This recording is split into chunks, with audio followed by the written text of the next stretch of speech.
I do think that it's going to be much more difficult for the international groups to work in China with this new process of registration. For those who don't know, an international group first has to find a sponsoring agency, and then once it has a sponsoring agency, it has to register now with the Ministry of Public Security instead of Ministry of Civil Affairs, which was the case previously.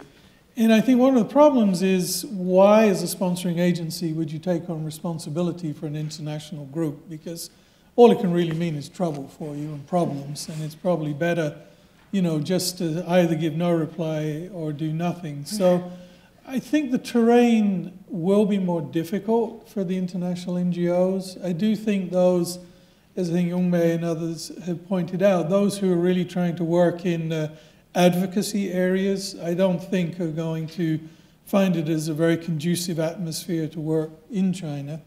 I think that's going to be a similar problem, though, for domestic NGOs, although because they're embedded in the society, it may be easier for them to duck, bob, and weave and kind of find their way around the situation. I mean, as all of you know who work in China, the Chinese are nothing if they're not creative.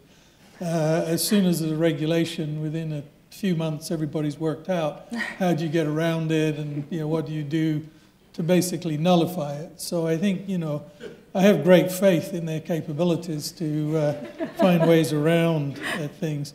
What I do think we'll see in the short term, just as a last sentence, is that if we think about the service NGOs as comprising the third sector, I think that's going to expand hugely in China with the social support.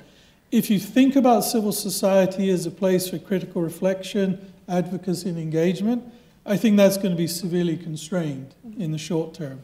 If we look longer term, I'm not so convinced that that will be the case, because I think if you look longer term out, there's a base now within Chinese society that didn't exist before, of autonomous organization, of NGO organization, and you can't wish that away once it started. You can constrain it, you can push it back, and so that's why I make a distinction, say, between what the title of this was, What to Expect in 2018, which is maybe a little more somber, and what we might see over the longer period of time.